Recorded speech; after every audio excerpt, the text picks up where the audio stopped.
पूर्ण 100% उद्यान आहे आणि खाली जे आहे ते आपण म्हणाल मगाशी त्याप्रमाणे ते खालचं कुठले कुठले स्पोर्ट्स आहे दाखवा ना. स्पोर्ट्स कॉम्प्लेक्स ते दाखवा. आहे, बास्केटबॉल आहे, क्रिकेट नेट आहे, जिमनॅस्टिक आहे, ॲक्वॅटिक एरिना आहे, खो खो आहे, कबड्डी आहे, बॅडमिंटन आहे. म्हणजे आपली मराठमोळे खेळ पण आहेत. किती टाईप के हैं सब. शूटिंग रेंज है, रेसलिंग है, बॉक्सिंग है, स्क्वैश है, जूडो है, स्केटिंग है, टेक्वांडो है, टाइक्वांडो, टेबल टेनिस.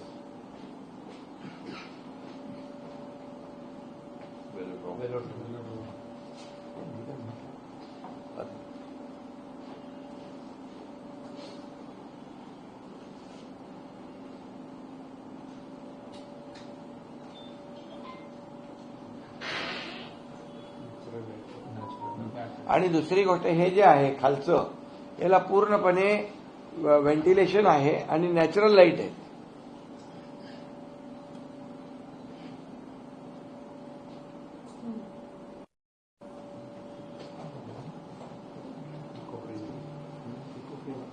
आणि टोटली हे सगळं जे आहे जे काही लोक मध्ये सांगत होते की तिथे काही वरती इंडोर स्टेडियम होईल, गेम होतील, कन्स्ट्रक्शन होईल, तर बिलकुल तसं काही नाहीये. पूर्णपणे हे इको फ्रेंडली आपण करतोय आणि मुंबईकरांसाठी 300 एकराचा मोठा ऑक्सिजन पार्क जो आहे या ठिकाणी निर्माण होतोय. म्हणजे आतापर्यंतच्या इतिहासामधला सगळ्यात मोठा हा सेंट्रल पार्क आहे, सिटी पार्क आहे. हा, आता हे एक झालं. आता हे बघितल्यानंतर एक दुसरं एक आपलं तुम्हाला ठाण्याचं दाखवतो. हा, कनेक्टिव्हिटी दाखवा. कनेक्टिव्हिटी त्याचं स्टेशन इथं आलेलं आहे, नेहरू सायन्स सेंटर. त्याच्या खाली महालक्ष्मीला कनेक्ट होणार. म्हणजे आता जे काही इव्हेंट होतात किंवा स्पोर्ट्स आल्यानंतर एवढ्या मोठ्या प्रमाणावरती लोक आले तर त्यांच्या मुवमेंटचा जो प्रश्न तयार आहे तो इथं खालच्या खाली या कनेक्ट होईल.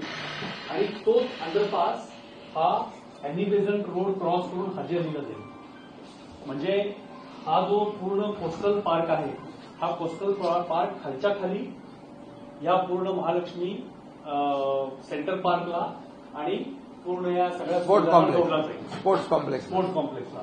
आणि या ठिकाणी आपलं ऑलरेडी अंडरग्राऊंड पार्किंग सुरू झालंय. 1200 गाड्यांचं पार्किंग इथे येणार आहे. मूळ जो कोस्टल रोडचा जो प्रकल्प आहे त्याच्यामधलाच हा भाग आहे ज्याच्यामध्ये 100 बसेस आणि बाकी गाड्या असतील. तर हा जो रस्ता आहे हा सरळ पार्किंगला कनेक्ट होईल. म्हणजे पार्किंगवरनं आपल्याला मेट्रोला जाता येईल खालच्या खाली आणि इथल्या सगळ्या सुविधांना पण व्हिजिट करता येईल. अशा पद्धतीचा हा पूर्ण आराखडा या ठिकाणी तयार करण्यात आलेला आहे. हा जो अंडरपास आहे त्याचं काम मुंबई महापालिकेने MMRCL दिलेलं आहे आणि त्याची निविदा देखील प्रसिद्ध झालेली आहे परवा दिवशी. आता एक आणि म्हणजे सगळ्यांनाच लहान मुलांपासून वयोवृद्धांपर्यंत सगळ्यांना याचा आनंद घेता येईल. जे आम्ही बोललो होतो, जसं आमचं महायुती सरकार आलं आणि त्यावेळेस आम्ही ती संकल्पना मांडली, त्याला आम्ही एवढं सगळं हे करून मूर्तरूप दिलेलं आहे. त्याचं आता काम सुरू आम्ही करू. आणि मी इथं मुंबईचे आयुक्त आताचे गगराणी जी यांना धन्यवाद देतो. हाफिज कॉन्ट्रॅक्टर बहुत ही अच्छा आपने किया है, ये आपके लिए आपका भी बहुत बहुत अभिनंदन. आणि सुरुवातीला आपले चेल कमिशनर होते त्यांनी मग त्या लोकांशी बोलून रेस्कोर्सच्या लोकांशी बोलून ते जागा आपल्याकडे घेतलेली आहे.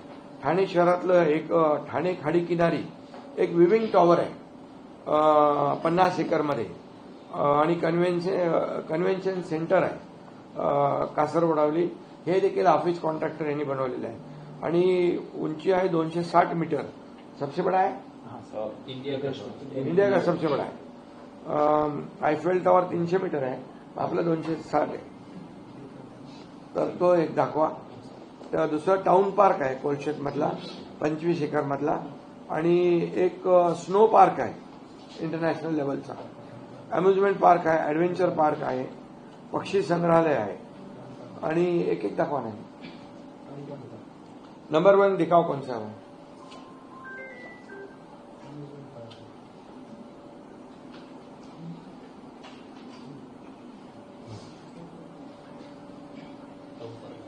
टाउन पार्क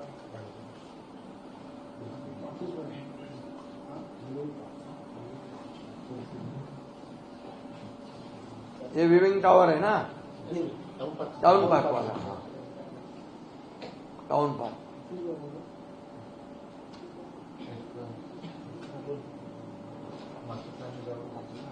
DOT वर मारणार आहे. हाँ आकाश इसमें नाही लागणार. प्लॅनेटोरियम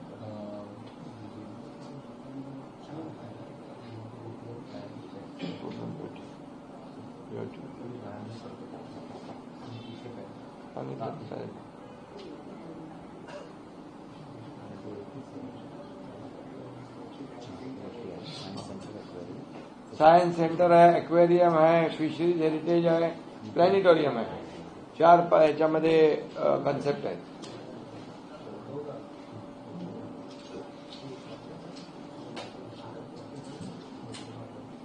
पब्लिक एरिया 50 एकर मध्ये, बरोबर.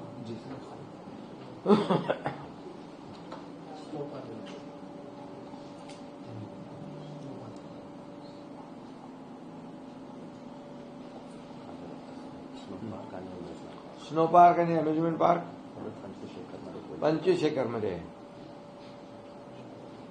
हा सुद्धा आपण निधी लावत नाही, PPP तत्वावर आहे. हा, ते सांगू. हा हे बघ,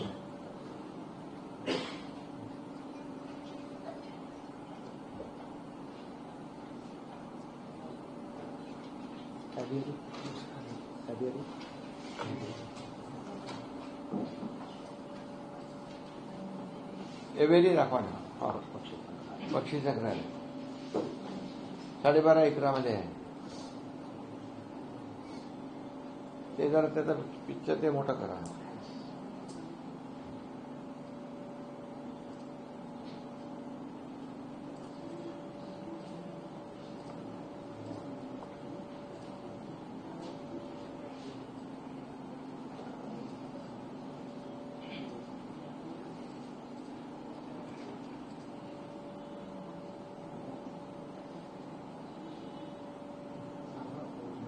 नेक्स्ट पुढे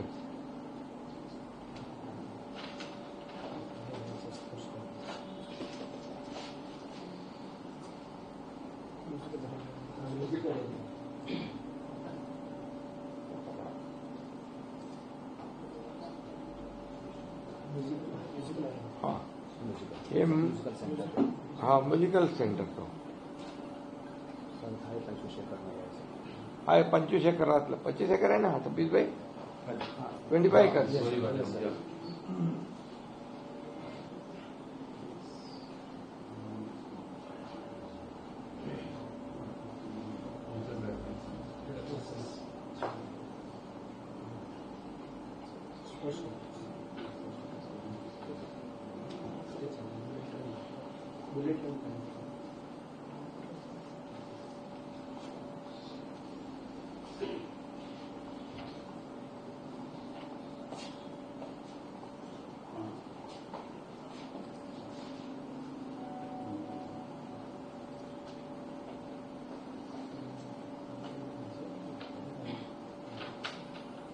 आनंदवन आपण तयार करत आहे. आनंदवन ग्रीन बेल्ट आहे. याच्यामध्ये कॉर्पोरेशन आणि Anandvan Sanjay green, Gandhi national park. Sanjay Gandhi national park आणि आनंद मिळून आपण आनंदवन करतोय ना. टोटल ग्रीन बेल्ट लेंथ किती आहे? 18.4 किलोमीटर, 18.5 किलोमीटरची आहे. म्हणजे ते आपलं ह्याला वॉकिंग ट्रॅक. Walking track.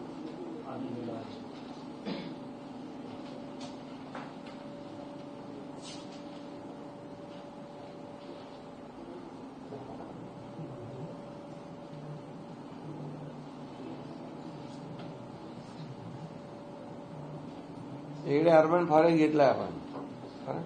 बरोबर सर. त्याच्यानंतर sir Thane internal metro connection आपण करत आहोत. हे कनेक्शन आपण बुलेट ट्रेनचे देत आहोत. बुलेट ते ट्रेन दाखवायचं. मेट्रो त्याला जोडायचं.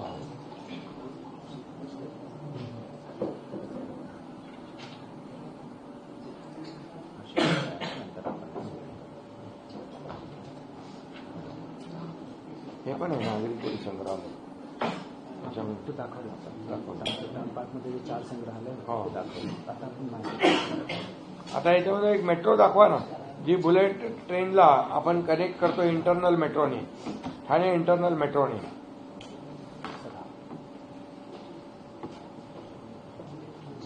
हा रेड लाईन सर, रेड वाली बुलेट ट्रेन आहे. हा. आणि ह्या ब्लू जे आहे, डार्क ब्लू जो आहे तो आपण ठाणे इंटरनेटचा लोक आहे सर. हा. आणि इकडनं हे जो डॉटेड आहे हा पूर्ण आपण नवीन कनेक्ट करतो. कळवा मार्गे मुंब्रा. हा, म्हणजे हा जुना आपला होता डार्क ब्ल्यू. आता हा जो लाईट ब्ल्यू दाखवतोय आपण, एक्सटेंड करतो. तो त्याला कनेक्ट करतोय बुलेट ट्रेनला, बरोबर ना?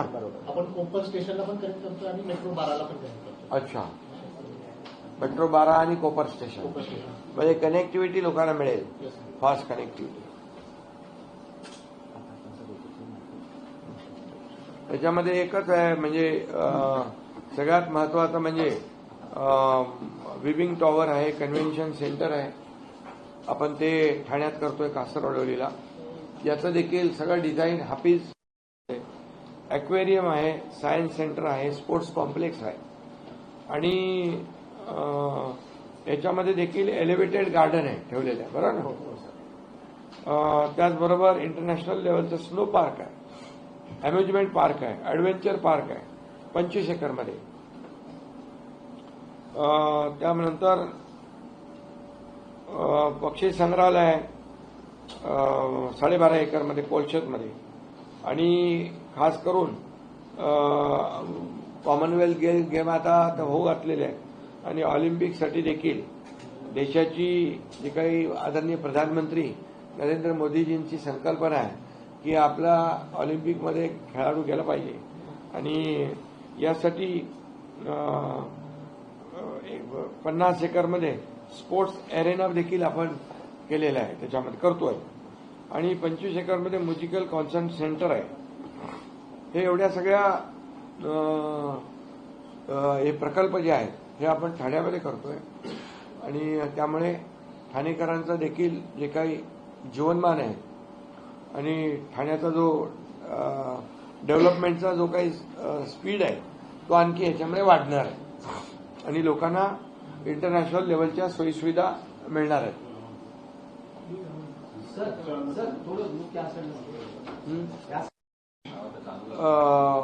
सगळ्या प्रकल्पांमधलं सगळ्यात मोठं गिफ्ट हे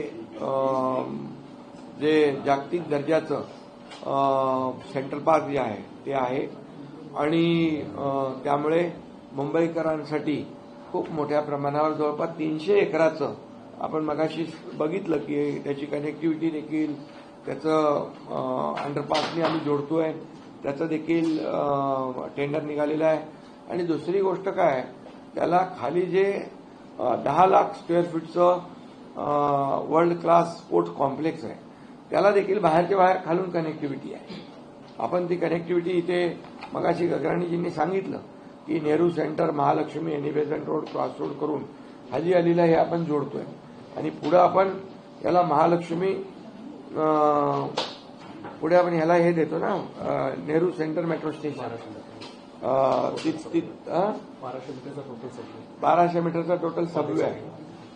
त्यामुळे तो देखील एक कनेक्टिव्हिटी मिळते आहे, वरती गार्डन आहे आणि त्याचा एन्जॉय घेता येईल. लोकांना जे कुठलेही कशालाही अगोदरच्या याला डिस्टर्ब न करता तो रेस्कोर्सचा ट्रॅक आहे तोही त्यांना बघता येईल. एक वेगळा एक आनंद मुंबईकरांना घेता येईल. एक प्रकारचं मोठं 300 एकराचं एवढं मोठं ऑक्सिजन पार्क होईल आणि त्यामुळे जीवनमान जे आहे हे धकाधकीचं आयुष्य आहे, त्यांना सगळे फास्ट आहेत. जसं आता आपण कोस्टल केला, अटल सेतू केला, मेट्रोची कामं आपण ज्या वेगाने करतोय, कारशेडची कामं जवळपास होत आहेत आणि म्हणजे जे अगोदर जी काही कामं थांबली होती त्या कामांना आम्ही चालना देतोय. कॉन्क्रीटचे रस्ते जवळपास मे मध्ये आपले बऱ्यापैकी होते ना, फेज 1 आणि फेज 2 दोन्ही मेपर्यंत. फेज 1 फेज 2 मे पर्यंत बऱ्यापैकी कंप्लीट होतील मुंबईचे कॉन्क्रीटचे रस्ते. सिव्हरेज ट्रीटमेंट प्लांटचं आपलं काम चालू आहे. हे कधीपर्यंत 7 सिव्हरेज चालू आहे.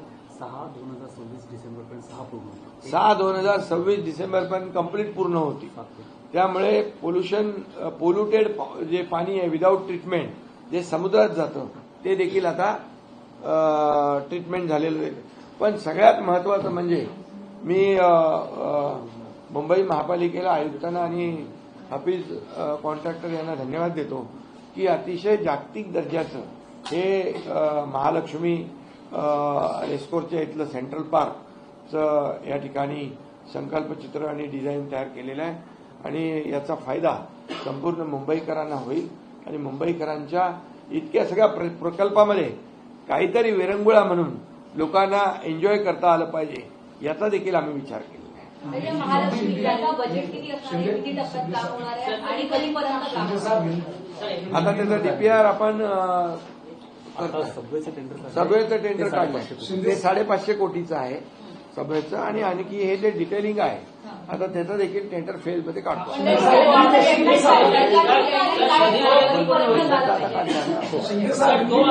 टेंडर प्रक्रिया बाकीची जी आहे ती टेंडर प्रक्रिया आता सुरू होईल.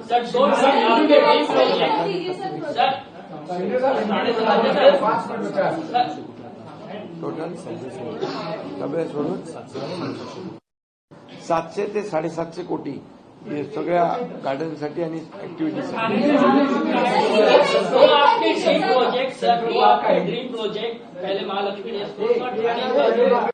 बघितलं की टॉपरी गार्डन आहे, बॉटनिकल गार्डन आहे, अर्बन फॉरेस्ट आहे, या सगळ्या आहेत. कोणी म्हणत होतं की वरती काय बांधकाम होणार, तर बघा हे तुम्हाला सगळं दाखवलेलं आहे आणि कुठलंही बांधकाम इथं होणार नाही. पूर्ण हरित क्षेत्र या ठिकाणी राहणार आहे आणि ते बघत असताना त्यांना ती रेसही पाहता येणार आहे. आणि हे जे अंडरग्राऊंड 10 लाख स्क्वेअर फीटचं जे कन्स्ट्रक्शन खाली करतोय ते देखील इको फ्रेंडली आहे, त्याला देखील व्हेंटिलेशन आहे, त्याला देखील नॅचरल लाईट मिळणार आहे आणि त्याला देखील खालूनच कनेक्टिव्हिटी दिलेली आहे.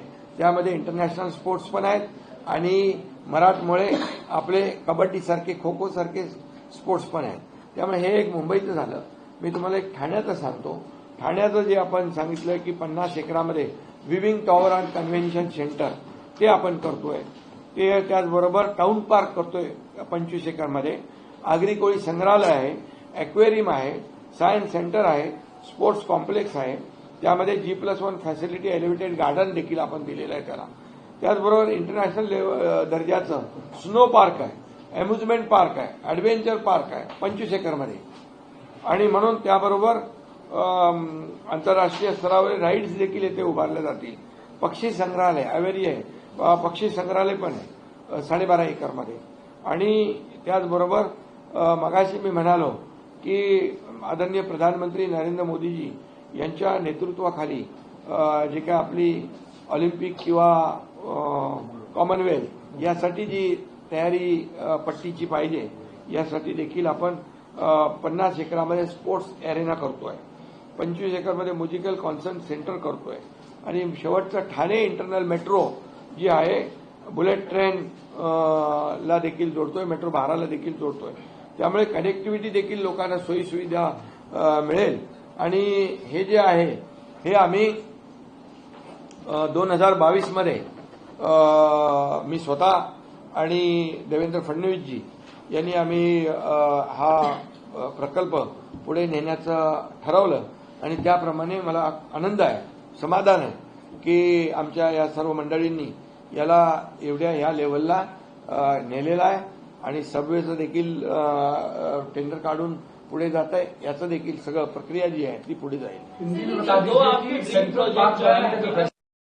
देखिए ये रेसकोर्स के यहाँ पर सेंट्रल पार्क जो है 125 एकड़ जमीन जो रेसकोर्स की थी वो जब मैं मुख्यमंत्री था तब देवेंद्र जी और हमने तय कर लिया कि इसे हम लोगों के लिए कुछ ना कुछ करें विदाउट डिस्टर्बेंस. जो रेसकोर्स है तो ये इतना बड़ा सेंट्रल पार्क होगा कि उसमें टॉपरी गार्डन 77 एकड़ में है, उसमें बॉटनिकल गार्डन 31 एकड़ में है, उसमें अर्बन फॉरेस्ट वो भी 12 एकड़ में है. तो ये पूरी तरह ऊपर जो है पूरी तरह ग्रीन बेल्ट रहेगा, ग्रीन कवर रहेगा. आपने उसका देखा भी है कि ये बहुत ही वर्ल्ड क्लास का बहुत बड़ा सेंट्रल पार्क होगा. उसके डिटेल में आपको मैं उसकी नोट प्रेस नोट दे देंगे हम. तो इसमें मुंबई को ऑक्सीजन पार्क के रूप में इसका फायदा होगा। इसमें पोल्यूशन कम हो जाएगा और लोगों को जो रोजमर्रा लोग काम करते हैं, ऑफिस में काम करते हैं, लोगों का जीवन जो मुंबई फास्ट है और इसमें 300 एकड़ का 125 एकड़ ये और कोस्टल का 170 एकड़ ये दोनों को हम क्लब करने वाले अंडरपास से 1200 मीटर का अंडरपास है, इसको जोड़ रहे हैं। तो उसका अंडरपास का भी टेंडर निकल, उसमें 1200 गाड़ियों की पार्किंग भी है। उसके नीचे वर्ल्ड क्लास स्पोर्ट्स कॉम्प्लेक्स है, उसमें इंटरनेशनल स्पोर्ट्स भी है और हमारे जैसे ये कबड्डी, खो खो, ये हमारे महाराष्ट्र के भी खेल स्पोर्ट्स है। तो ये पूरी तरह एकदम हमने जो किया है, सभी लोगों को इसमें मौका दिया है और निश्चित रूप से इसका फायदा मुंबईकर को होगा। और बाम्बू गार्डन है, मेज गार्डन है, कई गार्डन वहां पर है, वो सब डिटेल में आपको मिलेगा। थाने में विविंग टावर जो है, टाउन पार्क है, स्नो पार्क है, उसकी भी टेंडर प्रोसेस चालू हो गई है, उसको हम आगे बढ़ा रहे हैं। ये बीओटी तत्व पर है, ये बीओटी पे है और ये जो है ये हमारी 550 करोड़ की लगभग सबवे का काम है और लगभग 700-750 करोड़ का ये पूरा जो सेंट्रल पार्क है, ये लोगों के जीवन में बहुत ही काफी वरदान साबित होगा। और मैं ये भी कहूंगा जो हमारे आदरणीय प्रधानमंत्री मोदी जी का संकल्प है कि कॉमनवेल्थ है, ओलंपिक है, इसमें हमारे स्पोर्ट्समैन जाने चाहिए, इसलिए ये जो हम कर रहे हैं इसका जरूर फायदा होगा। सध्या मुंबईकर रस्त्यांवरती ट्रॅफिकने बेजार आहे। सकाळ दुपार संध्याकाळ मुंबईच्या ट्रॅफिकवरती, ठाण्याच्या रस्त्यांवरती ट्रॅफिक पाहायला मिळतंय। मुंबईकर रस्ते किंवा ठाणेकर रस्ते अतिशय त्रस्त आहेत। दुसरीकडे स्वच्छतेचा विषय की मुंबईच्या रस्त्याचे कॉन्क्रिटीकरणाचं काम मे पर्यंत कंप्लीट होईल, जवळपास थोडेफार उरतील, त्याचे काम होऊन जाईल, त्यामुळे ट्रॅफिक स्मूथ होऊन जाईल। आता मुंबई सीलिंग वर्सोवापर्यंत आपण जातोय, वर्सोवा टू भाईंदर जातोय, त्यामुळे सेंट्रल जी वेस्टर्नची ट्रॅफिक आहे ती कमी होईल आणि बाकी तर डीप क्लीन ड्राईव्ह सारखे प्रोजेक्ट आम्ही घेतलेले आहेत, त्यामुळे स्वच्छतेमध्ये कुठेही कॉम्प्रोमाइज आम्ही करणार नाही। पॅचवर्कमुळे सुद्धा मुंबई पॅचवर आता रिसर्फेसिंगचं काम आपण हाती घेतलंय, मायक्रो सर्फेसिंगचं काम ईस्टर्न आणि वेस्टर्नचं आम्ही हाती घेतलंय। ठीक आहे, आता त्यांची चालू आहे। निवडणूक आयोगाची प्रेस कॉन्फरन्स चालू झाली आता आणि तुम्ही म्हणजे एकदम घाईमध्ये प्रेस घेतली। निवडणूक त्याच्यानंतर आम्ही घेऊ शकत नाही ना, वेळेत घेतली, वेळेमध्ये। तर 2029 पर्यंत पंतप्रधान नरेंद्र मोदीच राहणार असं धनंजय महाडिक म्हणाले। मध्ये पृथ्वीराज चव्हाण सर आता ते निवडणूक आयोगाची प्रेस कॉन्फरन्स चालू झालेली आहे आणि आमचे प्रधानमंत्री नरेंद्र मोदीजी देशाला पुढे नेत आहेत, देशाचा गौरव वाढवत आहेत, जगामध्ये भारताचं नाव नंबर 1 होत आहे, आर्थिक महासत्ता होते, याचा आम्हाला अभिमान आहे। उद्धव ठाकरे असं म्हणाले की अरे ते जाऊ दे, नंतर घ्या ना, उद्या बघतो, उद्या त्यांच्याकडे बघू आपण। अभी सबवे का शुरू हो गया है, अभी इसका भी स्टेप बाय स्टेप हो जाएगा। सर एक तरफ कधीही लागू होऊ शकते शैक्षणिक आता आता निवडणूक आयोग सांगेल ना। सर एक तरफ आप निवडणुकीच्या माध्यमातून पैरों जमीन खिसक चुकी है, उन्होंने अपनी हार को स्वीकार किया है, सर मुंबईमध्ये तुम्ही महायुती मन बना लिया है, इसलिए वो कारण ढूंढ रहे हैं। सर मुंबईमध्ये तुम्ही महायुती महायुती म्हणून लढणार, महायुतीचा महापौर होणार। विरोध होते भाजपकडनं पण आणि धन्यवाद, थँक्यू। आता तुम्ही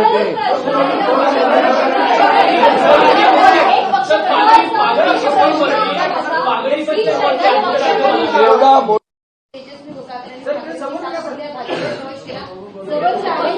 पागडी, आता पागडी आहे ना, पागडी सिस्टीममुळे पागडी धारक आणि मालक यांच्यातला वाद संपणार आहे आणि पागडी धारक आहे त्यांना मालकी हक्काचं घर मिळणार आहे, मालकालाही त्याचं बेनिफिट मिळणार आहे आणि एवढा मोठा ऐतिहासिक आम्ही निर्णय घेतल्यामुळे विरोधकांच्या पागड्या गुल होणार आहेत, म्हणून ते बोलतात।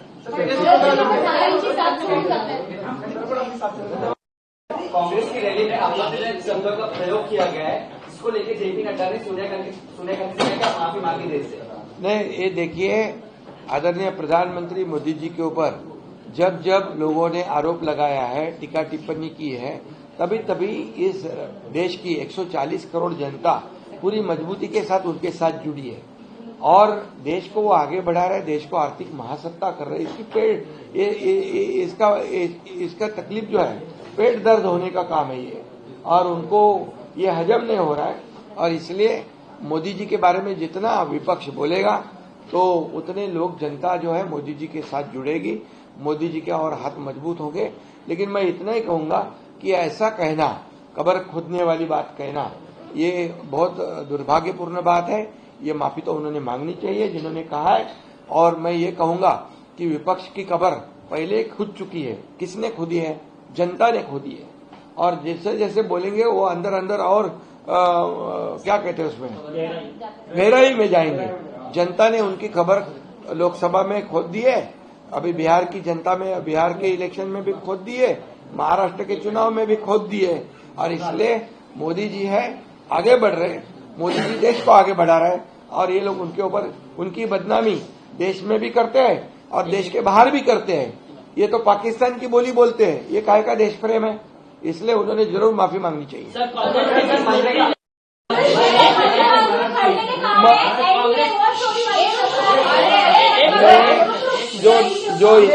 जो इतने सालों से नोट चोरी करके, घोटाले करके, भ्रष्टाचार करके जो आगे आए, जो नोट चोरी करने वाले, उनको वोट चोरी करने का बोलने पे अधिकार है क्या? नोट चोर को वोट चोरी पे बोलने का अधिकार है? मोदी जी का नेशन फर्स्ट है, काँग्रेस का करप्शन फर्स्ट है, क्या बोलेंगे वो? और मैं इतना ही कहूंगा, मी एवढंच सांगतो, प्रधानमंत्री मोदीजींवर ज्यांनी खालच्या पातळीवरचे आरोप केलेत त्यांची कबर खोदली म्हणून, पण या देशातल्या जनतेने विरोधकांची कबर अगोदरच खोदलेली आहे। लोकसभेमध्ये खोदली, महाराष्ट्रातल्या विधानसभेच्या निवडणुकात खोदली, बिहारच्या निवडणुकामध्ये खोदलेली आहे। ते जेवढं प्रधानमंत्री नरेंद्र मोदीजींवर बोलतील त्यांची कबर अधिक खोल होत जाईल। आणि मी एवढंच सांगतो, जेवढे विरोधक मोदीजींच्या विरुद्ध बोलतील तेवढे 140 कोटी जनता मोदीजींच्या अधिक जवळ येईल आणि मोदीजींचे हात बळकट करतील। मैं नितिन नवीन जी का अभिनंदन करता हूं कि वो बिहार के वो 5 बार एमएलए विधायक भी रह चुके हैं, अभी पीडब्ल्यूडी के मिनिस्टर भी है और बहुत ही वो अनुभवी नेता है। और उनका जो अनुभव, तजुर्बा जो है, ये एनडीए को आगे बढ़ाने में काम आएगा। और हम एनडीए के घटक दल के रूप में उनका बहुत बहुत स्वागत करते हैं, उनका अभिनंदन करते हैं। एक बहुत ही होनहार और कर्मठ कार्यकर्ता के रूप में उन्होंने काम किया है और बहुत बड़ा अनुभव उनको है। इसलिए ये अनुभव का फायदा बीजेपी को तो होगा ही, लेकिन एनडीए को भी होगा। इसलिए मैं उनका तहे दिल से अभिनंदन करता हूँ और प्रधानमंत्री मोदी जी को भी धन्यवाद देता हूँ कि अच्छे कार्याध्यक्ष को नियुक्त किया है। सर, मुंबई में जो है